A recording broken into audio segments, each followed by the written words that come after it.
Minds on Muscle community, welcome to the Fitness Pro Mentors interview series. If you want to hear some amazing interviews from amazing fitness professionals all over the world, please join our Fitness Pro Mentors private Facebook group. But today, let's make it rain. And an inventor, Mr. Jay Braun. Jay, how are you doing today? Doing great, Brandon. How's it going up there? Oh, you know, we're in Canada. It's cold. We got maple syrup, and we're closed all the time for COVID, but we're doing okay. It can't be cold. It is not cold. It is not cold. We're doing okay. So before we jump in today, I'm really excited because Jay Braun is a multi-pronged individual. He's doing so many different things. He's really a trident, if you will, and where he's an inventor. He's created this amazing device called PURETORQUE. He is an educator and influencer in the exercise industry, RTS instructor, teaching personal trainers, mentoring them to grow, and he has his own personal training studio. So as you know, here in Fitness Pro Mentors, we're super biased towards marketing and lead gen and helping people grow, and Jay is doing that on multiple fronts. So we're going to pick his ears, and we're going to get all the info going on that brain and see what we can do. So Jay, if you don't mind me asking, what's your origin story, man? Yeah. How did you start in the training, and how did you find RTS, which turned into that whole thing? Yeah. So I guess it started in college. I was an accounting major. I was not good at accounting, and I played football, and I was good at working out, and so that's kind of how I started. And I went to this small school in North Carolina, Elon, where they have the students basically run the non-educational part of the campus. And so Cool. Students are running the fitness center, they're running the campus rec. And so I guess we'll go this far back. And so I started personal training while I was in college as a job, which was kind of cool for my student loan stuff. And so then from there, I moved up to Washington, D.C. and got a job as a personal trainer. And I was really good at how exercises felt and to me, and then being able to get that across to my clients. And I was personable and somewhat funny when I could be. And so that meant, so those are all really the tools I needed to be a personal trainer. And I built up my client base, and then I decided I wanted to go out on my own. And so there was a space across the street from the gym I worked at, and they weren't very happy about it, but I just moved across the street and then took all my clients. And then I was 28 years old, and I had my own training studio, and I was pretty confident that I knew just about all I needed to know. I had my NSCA CSCS certification badge that I've shown around as if it was like, the gold standard of personal training, and I was so proud of myself. And so Paulina Gregory had come by, and she was an MAT specialist up the road. And she's like, have you heard of MAT? And I was like, no, I haven't. And so she took me through some MAT stuff. And I was like, this is really cool. And she's like, would you be interested if I did that here? And was like, and I was like, yeah, sure. And then so she brought in a Jumpstart, and Charlie McMillan came in, who you've had on before. Yep. And he came in, and we hosted a Jumpstart, and he stood up there, and it's really funny because it's one of those moments that sort of sticks with you throughout your careers. Oh, everybody, it looks like we may have accidentally lost Jay, but he will be back in a minute. And so openly, I mean, he's talking about Charlie McMillan and how amazing Charlie McMillan really is. If you guys have not checked out that episode, you're going to want to go back and check that out, because McMillan is someone that is really a superstar in this industry. So on McMillan's note, we are back with Jay Braun. Jay Braun is just such a funny guy that he wanted to peekaboo us, and now we're back. And I was talking about Mr. McMillan, Yeah. So while you were gone, so we kept it going. Yeah. So anyway, so he comes in, and he holds up a dumbbell, a 10-pound dumbbell in a band, and says, which one of these is variable weight and which one's constant? And I dove right in head first, ego and all, and said, well, the dumbbell's constant because I can see the number, and then the band's variable. And he goes, all right. And then so he takes out the fishing scale, and you know how this goes. But I mean, he takes it through the measurement, and it's really fantastic. And I love the idea of how long we continue to learn and to sort of self-educate and to sort of figure stuff out and tinker around with things. But so he shows this thing, and you just see obviously that the mass-based weight, the scale goes all over the place. And with the band, it's this constant change of about 2 to 3 pounds from start to finish, no matter how fast he moves. And he goes, all right, so you've been making decisions for your clients. If you don't know this part of what you're doing, what other stuff could you not know about? Like, how many decisions are you actually making, or are you just guessing? And I was like, holy cow. And I was like quiet for the next hour because I had to really seriously rethink every other decision I'd made and just come to the realization where it's like, oh, I actually wasn't making decisions. I like doing lunges and squats and deadlifts. And so those are what my clients did. And some could do them. And the ones that couldn't, I would do them with less weight or something. And so that was how I would make decisions. And I think that's sort of the crossroads that leads you to how are you going to address your next step in education. And I went to Charlie. I was like, I've never heard that before. Where did you go? And he's like, you're going to have to go to Oklahoma, and you're going to have to go for the rest of your life kind of thing. But it's totally worth it, and it's life-changing. And if this is what you want to do, you have to go there. Yeah. And so that's when I started going through RTS. And that's when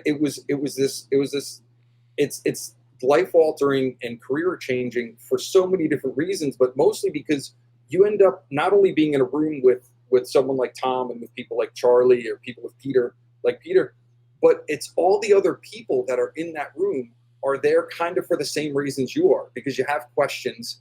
You've sort of had this whole experience where it's like, I know some stuff, but I actually don't know anything. Right. I feel different things. And then what am I actually feeling? And so then it's like, oh, this is why this exercise is different. Oh, that's why I choose to do things this way. And you sort of get a couple answers. And then as you get a couple answers, you then start getting all these other questions. So it's like, oh no, what did I just do? So yeah. And that's how the whole RTS experience started. And then it's just, as you're going down and sort of getting invested in the community and sort of meeting people like yourself and like, the other people that you've gotten to have on this podcast and our other friends and stuff like that. It's like, wow, it's like we have this whole little niche of people that are all really interested in the same stuff, that have the same questions, that have sort of different influences and different backgrounds, but still have the same questions about their backgrounds. And so it's kind of cool. It's really cool for that regard. I love it. And honestly, I want to get to your Pure Torque stuff, but you brought up something about Oklahoma, and you and I have, and I meant to bring this up with Michael Goulden last week, but I'm going to bring it up with you. You and I had a similar experience, and there was a time where Tom Purvis was looking to start bringing on a bunch of new instructors. And he asked you, me, and a bunch of others. And we went down, and we were in this room with all the veteran instructors like McMillan and Mac and Jacques and all these people. And then on top of that, there were all of us, the newbies. And do you remember one of the teaching exercises he made us do, where we had to go up, we had a hat, we pulled one of the topics out of the current RTS science module, you went to the other room, to the gym, you prepared for 3 minutes, and then you had to present the material to all the other instructors. Yeah. I got a lunch break in mine. So I was super excited. I was so far back in the number I got was so far back. It was like half the people first. It's like, all right, let's break for lunch. And I think I didn't breathe for 2 hours while it was going on, and having to go up and talk about mine was assessment. Okay, that's good. So that was 8 years ago, 9 years ago, and I still remember it was assessment. Okay. And you didn't ask. Do you remember Michael? No, what was his? Michael went up there. I forget what it was, but he was brave enough to go up there, stand there, and go, I don't know. I've lost it. I do remember that. It was just, and it was this, and there was so much pressure just because you're looking out over. Greg Mack was sitting in the front left. Yeah. And Charlie was behind him. And it's like, and they weren't super excited or understanding of what was going on. And so, I just felt like a freshman in high school all over again. And I'm like, can I hide back here, please? So to add a bit of humor, I had functional continuum. I remember that really clearly, and it was that whole like the difference from one side all the way to the other. But I got up there, and I was like you. I had 3 minutes. I was sweating buckets, and so I went up and I grabbed this towel and I started wiping the whiteboard down so I could prepare teaching. And then I hear Greg Mack go, That's my face towel. And I was like, what? And it was his towel for wiping the sweat off his face because it was so hot in Oklahoma. Yeah. And I was like, oh, no, I'll get you another one. He goes, no, you can keep that one. It was awesome. So, Jay, there's so much to unpack with you, and I already want to have you on another time. But what I would like to talk about is you are wearing this beautiful white shirt about this amazing company that I kind of promoted here, and I was talking at the very beginning about this amazing thing called PURETORQUE. And I have to say, getting my hands on it, standing, training trunk rotation, this is by far the most weird looking but intuitive feeling core device I've ever used, and I'm in love with it. Yeah. It's amazing, and my clients all from the ages of like 30 to 85 are using it in various capacities, and they all love it. How the heck did this thing happen, man? How did this happen?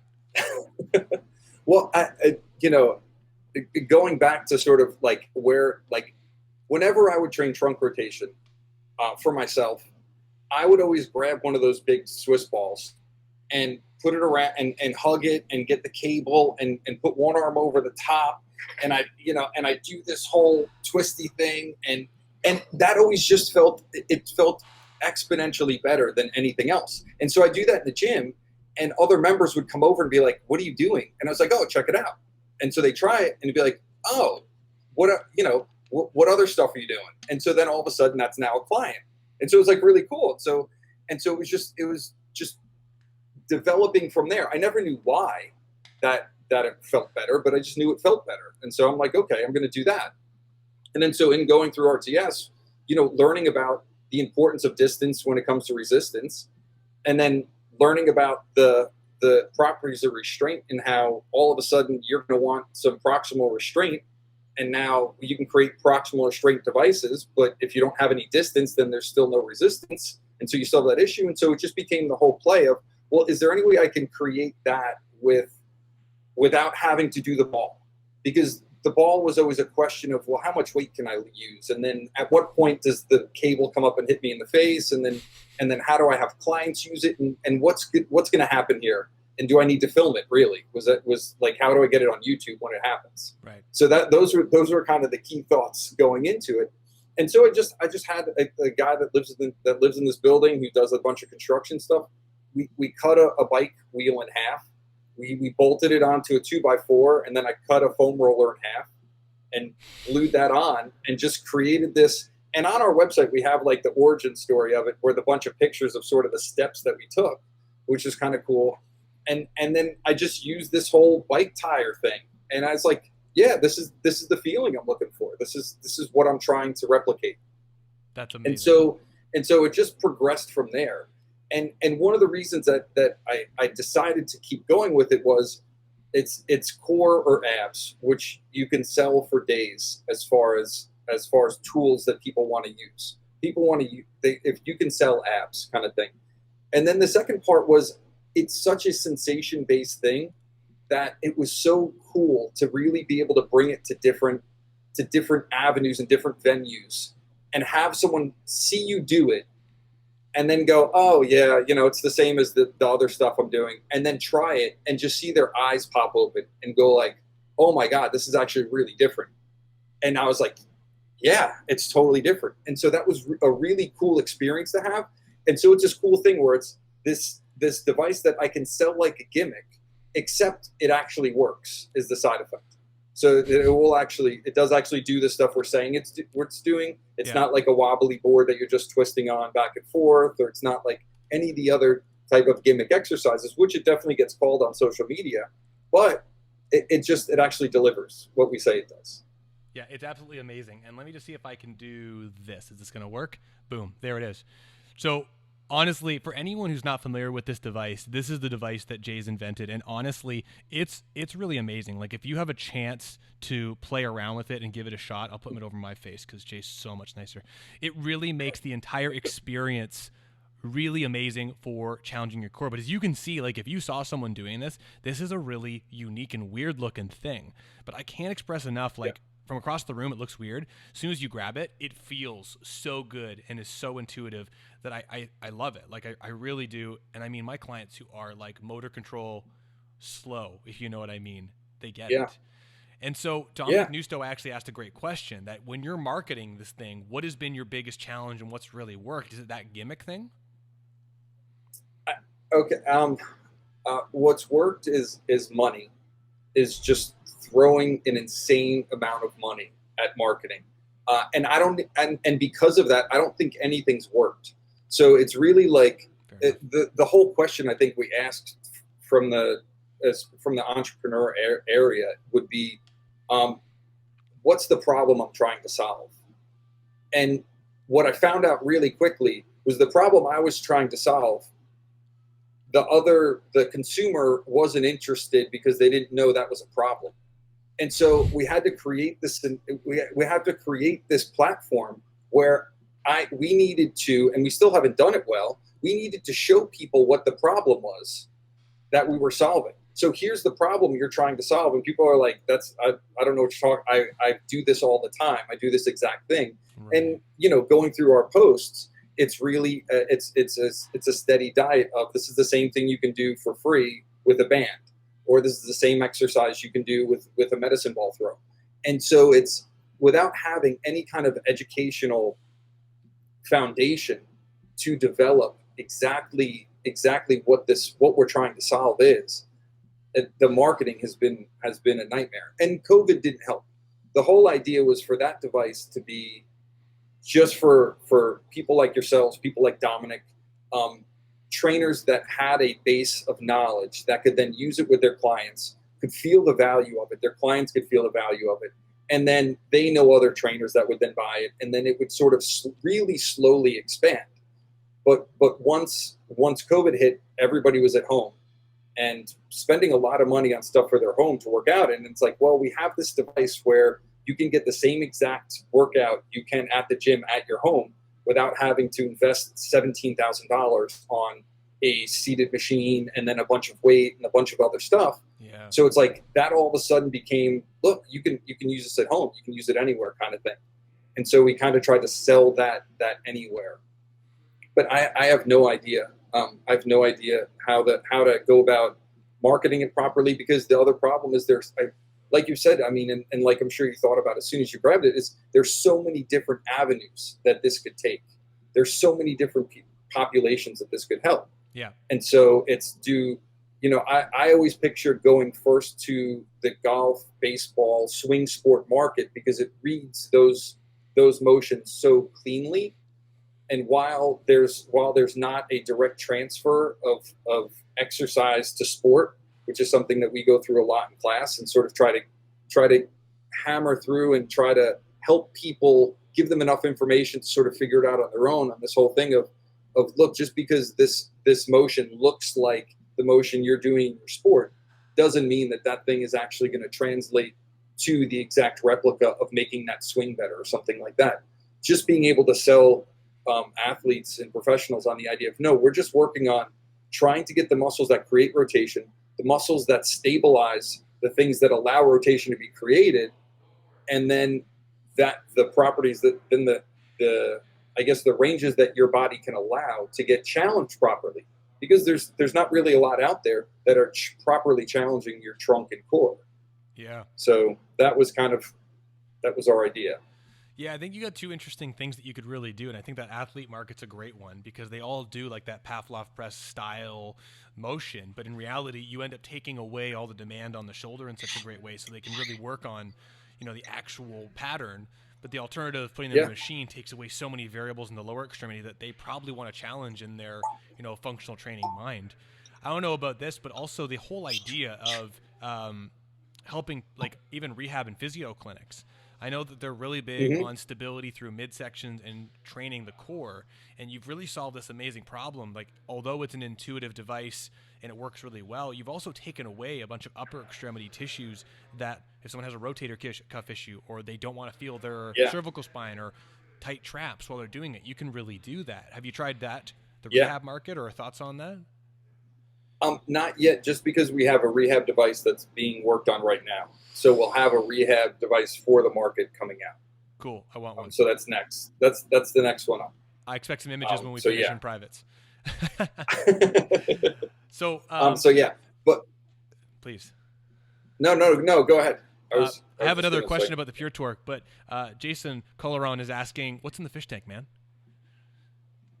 African cichlids. Which it's a freshwater tank. They're colorful freshwater fish, but they are cannibalistic as all get out.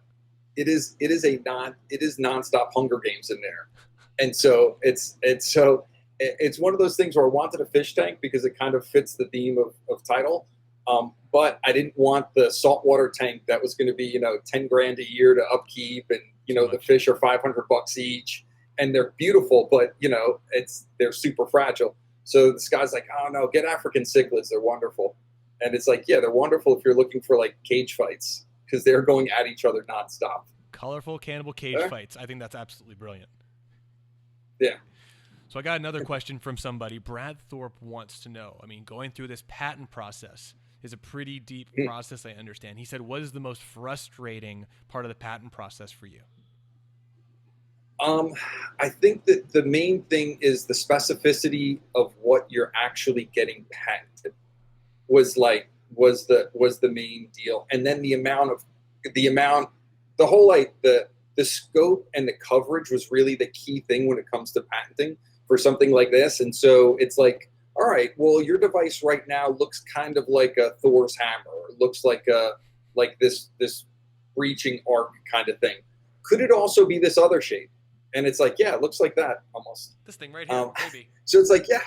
So it's like, okay, what if we and they would just, we would just talk about all these different shapes of things that could actually, and I'm just trying to get across the point of it's anything that's away from your body that you don't need to hold. You can draw whatever you want. He goes, oh, okay, that's it. Okay. And so it's like this 5-hour long conversation where it could have been cleared up just by explaining to him maybe a little more clearly using different words on what exactly are you trying to protect.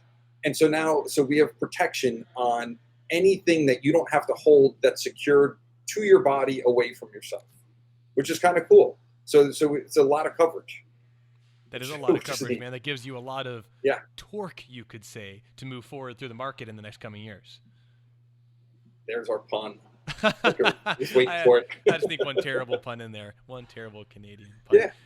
So, Jay, I got to ask this, and this is the thing I'd love to ask people like yourself, is you really have 3 different careers right now that I'm aware of, maybe even 4. 4. You're a trainer. You're a gym owner, facility owner. You're an educator. And you're an inventor. Okay. How do you juggle all of it, man? Yeah. How do you juggle it, and how do you delegate? Yeah. So there's no delegation, and I think that the best that I was kind of thinking about it as we were coming on, what is there to doing this, and it's only doing what's sort of accomplishable, and not stressing about the stuff that's not accomplishable. And just understanding that things will get done in time. It's really funny whenever and I think it's like a fun exercise.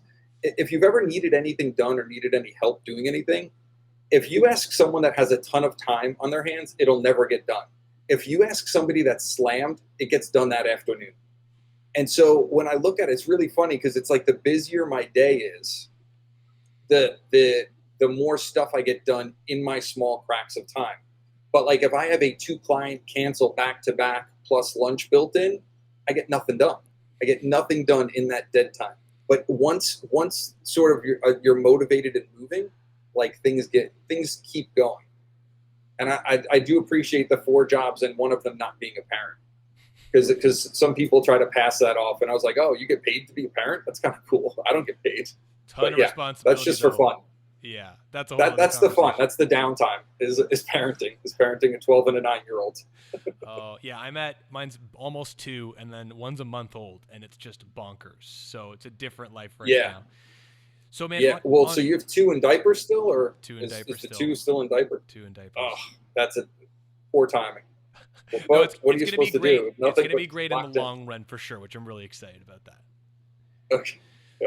So Jay, I got one more big question that I want to ask, and I would really like to make sure, first and foremost, if you're watching this now or in the future and you have not heard of PureTorque or you haven't tried it and you're looking for something to help you increase your ability to do core exercises on the gym floor faster, get more out of your body, and get rid of the frustration of upper extremity discomfort, you want to use a functional training device to perform better, get past injuries faster, you got to buy PureTorque openly. The MedX rotary torso device, we don't even have it at my facility because we can't get it in Canada, really. It's my favorite. However, after using Pure Torque, the versatility that I get from doing something like this for the cost, there's nothing better than it. And so you need to try Pure Torque openly. It's fantastic. It's well worth the investment, and all my clients love it. And openly, Jay, I've got a few clients that are going to be buying one as soon as they can. So that's super cool.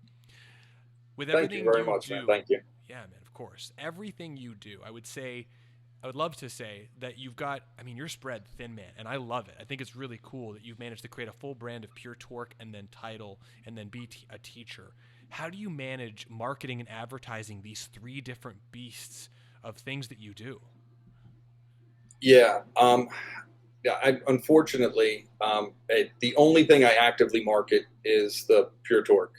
And kind of like I said before, it's a money whip situation where you're just it's your and I think there's definitely a world where anything that's starting, part of the starting pain is going to be getting eyeballs and getting usage and getting adoption, and so it's a lot of upfront cost, and so it's super expensive.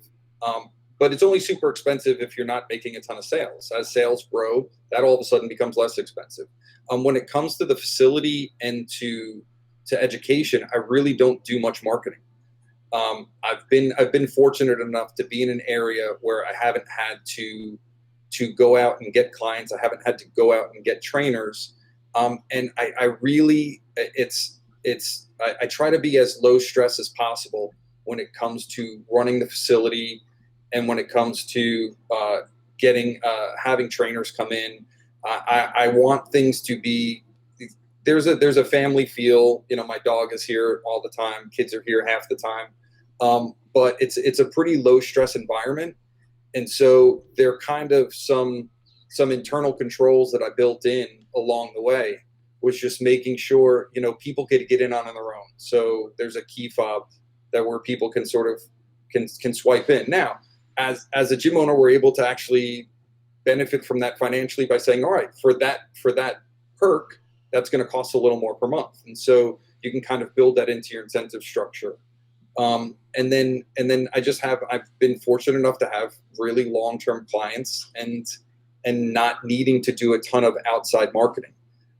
We did have a moment where we brought in a new trainer and we brought in a front desk person, and that was sort of right before COVID, to kind of expand our brand a little, to open up into some sports performance things, and to be able to have more versatility between who we got in and how we're using the facility. And that was just sort of pre-COVID, unfortunately, and so all that stuff sort of got pushed to the side. But the whole, I think you can do multiple things, and I think we've discussed before how important diversifying your energies is, and spreading out, sort of making sure you're getting resources and income from multiple avenues that you actually enjoy doing, which is really key. Yeah. But also not forcing situations was really sort of the thing I've been most happy with, is the fact that there's been opportunities that haven't quite felt right, and so I just don't do them. And so I just stick with sort of what's in front of me, and just keep moving forward, and keep progressing that way. When we have a class, I'll promote it. I'll reach out to trainers, see if they have people interested. But if I only have 5 or 6 people in the class, great. We're going to have a really, really personal one-on-one experience with this course. We're going to get some great education in. We're going to get some great exercises. And I'm sure in the classes you teach, you get to learn so much from the people that come in. Yeah. And it's like, oh, that's such an amazing way to think about something, or those are such amazing words to be able to use. And so there is a self-growth thing that goes on when you're teaching someone. And it was like, forever when we were teaching RTS, I taught 5 or 6 series of classes, and I'd be teaching that whole mass versus elastic weight responsibility issue, or resistance responsibility, and that change. And while it's changing in my head, I'm like, well, it's still changing, and that's still variable. So, this is kind of like, eh. And then I thought, I was like, but wait, as I'm going through it, I'm like, hold on, it's predictable. And it's the predictability of that change that actually is what makes it constant. It's constantly predictable. And so it's like, oh, it's the predictability that matters on this thing. It's not so much the fact that, because it is going to change some, but it's not variable because it's completely predictable. That's what that means. I was like, oh, duh. And it was just such a cool little thing to have when someone was, just asking questions. I was like, oh, that's amazing. This is going to be a lot of fun. So yeah. Amazing, man. I love it. And I love your passion. I mean, honestly, the thing I think is really cool from our group of people that went to the RTS instructor meeting, that one, is seeing how everybody's kind of grown and how their businesses have grown. And openly, I have to say that you mentioned your membership in the key fob thing. We started doing that here as like an incentive, but also like a final destination in the worst case scenario for clients if they want to like be in our world but can't afford to do X, Y, and Z. And I got that idea from you, and it's been a very helpful endeavor and has really turned into a big change with a service we call our custom gym memberships. So I owe a lot to your influence, and I'm a huge fan of Jay Braun. Thanks. Well, I owe a lot to Tom because I got it from Tom. So it just gets handed down through our world. Yeah. Well, Jay, I got to say, you have so much going on, and it's inspirational to see how you juggle it and how well you've done with all of these things. And so, I would highly endorse anyone who's watching this or listening to this in the future, check out PureTorque. But Jay, where can people find you to get more information on you, the RTS classes that you're doing, and PureTorque? Yeah. So getpuretorque.com is our website, and then at getpuretorque is our Instagram handle, and then titleepc.com is our thing, and then at titleepc is our Instagram handle. And you'll see some influx of sometimes more and sometimes less posting on that, but it's whatever we have time for. Yeah, for sure. Jay, honestly, I mean, the thing that I'm exploring as I'm seeing as I'm going through this process of interviewing people like you, people I've known for a long time, there's so much more to talk about. And so I feel like we've just touched the surface of some of the origin story of PureTorque and Jay. So I'd love to have you on in the future if you're open, and we can maybe get into some subjects and have some fun if you're open to it. Yeah, definitely. That'd be great. Everyone, Fitness Pro Mentors, the Minds on Muscle podcast, please check this out. Check out Jay Braun. You got to buy PureTorque. If you don't have a PureTorque yet, get one. You are wasting your time with a Sully trunk rotation experience until you try PureTorque. Jay, I'll talk to you soon, man. Come on. Thanks a bunch, Brandon. Have a good one.